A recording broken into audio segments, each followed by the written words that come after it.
အာဖရိကတိုက်မြောက်ပိုင်းမှာတည်ရှိပြီးရှင်းရောင်းပီရမစ်တွေနဲ့ Nine River ဖြတ်သန်းစီးဆင်းရာဆူဒန်နိုင်ငံအကြောင်းကိုရှင်းပြပေးပါမယ်။ဆူဒန်လက်ကချင်းကအာဖရိကမှာအကြီးဆုံးနိုင်ငံဖြစ်ခဲ့ပေမဲ့2011ခုနှစ်မှာတောင်ဆူဒန်နဲ့လမ်းခွဲခဲ့ပြီးနောက်ပိုင်းတတိယအကြီးဆုံးနိုင်ငံဖြစ်လာခဲ့ပါတယ်။ဆူဒန်နိုင်ငံရဲ့အဓိကအချက်အလက်တွေကိုအောက်ပါအတိုင်းကန်တာအလိုက်စူးစီးဖော်ပြပေးလိုက်ပါတယ်။အခြေခံအချက်အလက်များမြို့တော်ခါတွမ်နိုင်မစ်ဖြူနဲ့နိုင်မစ်ပြားတို့စုံစည်းရာနေရာမှာတည်ရှိပါတယ်။ဘာသာစကားအာရဗ်နဲ့အင်္ဂလိပ်ဘာသာမှာရုံးသုံးဘာသာစကားများဖြစ်ပါတယ်။ကိုးကွယ်သည့်ဘာသာအစ္စလာမ်ဘာသာအများစုငွေကြေးဆူဒန်ပေါင်ဆူဒနီစ်ပေါင် SDG နှစ်ရှေးရောင်းပီရမစ်တွေနဲ့သမိုင်းဆူဒန်မှာအီဂျစ်နိုင်ငံထက်တောင်ပိုပြီးများပြားတဲ့ပီရမစ်တွေရှိတယ်ဆိုတာလူသိနည်းပါတယ်။ Meroe Pyramids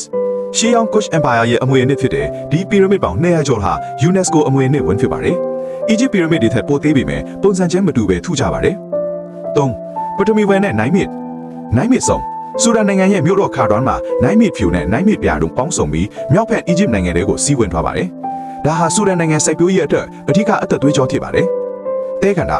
နိုင်ငံရဲ့အစိတ်အပိုင်းအတော်များများဟာဆာဟာရာတဲကန်တာနဲ့နူဘီယန်တဲကန်တာထဲမှာရှိနေပါတယ်။စီးပွားရေးနဲ့တယံဇာတရွှေဆူဒန်ဟာအာဖရိကမှာရွှေအထွက်ဆုံးနိုင်ငံတွေကတစ်ခုဖြစ်ပါတယ်။ Gum Arabic ကမ္ဘာအချိုရည်တွေနဲ့အစားအသောက်တွေမှာသုံးတဲ့ Gum Arabic သစ်စေးတစ်မျိုးကိုဆူဒန်က90%ကျော်ထုတ်လုပ်ပါတယ်။စိုက်ပျိုးရေးနိုင်မြစ်ဝင်းမှာဝါကုန်းနဲ့မြေပြဲတွေကိုအဓိကစိုက်ပျိုးပါတယ်။လက်ရှိအခြေအနေနဲ့စိန်ချောင်မှုများ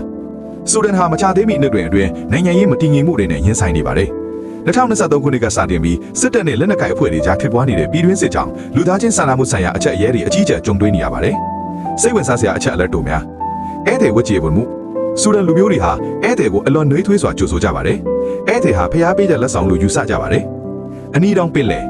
ဆူဒန်ရဲ့အရှေ့ဘက်မှာအနီတောင်ပင်လယ်ရှိပြီးရေအောက်ကပါအလှအပါတွေကြောင့်ရေငုပ်ဝါသနာရှင်တွေတွားရောက်လေ့ကျင့်ပါတယ်